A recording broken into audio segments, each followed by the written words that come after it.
রাস্তা ঠিক না হলে ভোট বয়কট করবেন এলাকাবাসী। বিগত বাম আমলের 25 বছর খারাপ রাস্তায় চলাফেরা করতে হয়েছে। বর্তমান সময়ে বিজেপি সরকার আসার পরও রাস্তার একই অবস্থা। অতি দ্রুত রাস্তা ঠিক করা না হলে রাস্তা অবরোধ করার হুঁশিয়ারি দিয়েছেন এলাকাবাসী। আগরতলা পৌর নিগমের খেজুরবাগান স্থিত চৌধুরী কমপ্লেক্সে প্রায় প্রচুর লোক বাস করেন। এলাকায় যাতায়াতের জন্য একটি মাত্র রাস্তা, তাও আবার খুব খারাপ অবস্থায় পরিণত। এ বিষয়ে বাম আমলের সরকারকে অনেকবার এলাকাবাসী জানিয়েছিলেন, কিন্তু কার্যত কিছুই হয়নি। রাস্তাটি আরও খারাপ অবস্থায় পরিণত হয়।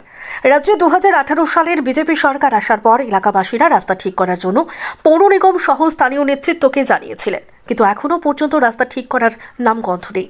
শুক্রবার এলাকাবাসীরা সংবাদ মাধ্যমের মুখোমুখি হয়ে জানান, বিগত বাম আমলে 25 বছর এই রাস্তার একই অবস্থা। কষ্ট করে এলাকাবাসীরা চলাচল করেছে।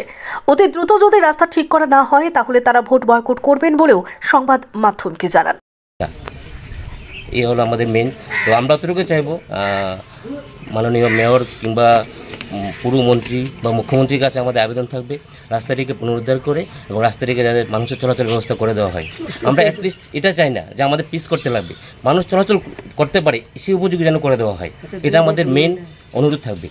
কারণ আপনারা দেখতে পাচ্ছেন মা বোনরা হাঁটতে পারছে না, একটু বৃষ্টি হচ্ছে হ্যাঁ বেরোবে, বা একটু সাপোজ মনে করুন আজকে একটা কিছু হলো বা একটা বাড়িতে আগুনই লাগলো, একটা ফায়ার সার্ভিস ঢুকবে সেই ব্যবস্থা নেই, কিন্তু বাইসাইকেল নিয়ে যাতায়াত করতে পারছি না।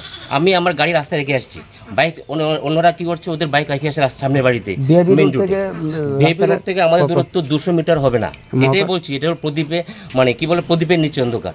আমাদের বাড়ি থেকে সেক্রেটারির দূরত্ব ঢিলছড়ো দূরত্ব, বাট আমাদের এই অবস্থা। তো এটাই আমাদের অনুরোধ থাকবে যেন আমাদের রাস্তাটিকে যত মানে শীঘ্রই সম্ভব এটাকে যেন সংস্কার করা হয়। ধন্যবাদ। আপনাদের রাস্তা নিয়ে কি অসুবিধা? আমাদের রাস্তা নিয়ে এই অসুবিধা দীর্ঘ 25 বছর ধরে সিপিএম ছিল, রাস্তা হয়নি।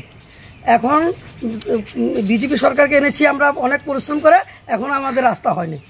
আগামী দিন আমরা রাস্তাঘাট অবরোধ করতে যাব বা ইলেকশনে ভোট বয়কট করে দেবো। এলাকার লোক, পুরা পাড়ার লোক, আমাদের এলাকার লোক আমরা আর ভোট দিতে যাব না কাউকে, কোনো সরকারকে ভোট দেবো না। আমরা কিচ্ছু চাইনি, শুধু রাস্তা চেয়েছিলাম। সেটাও যখন হয়নি আমরা এখন ইলেকশনে ভোটে বয়কট করে দেবো। আমাদের এলাকার লোক আমরা ভোট দিব না।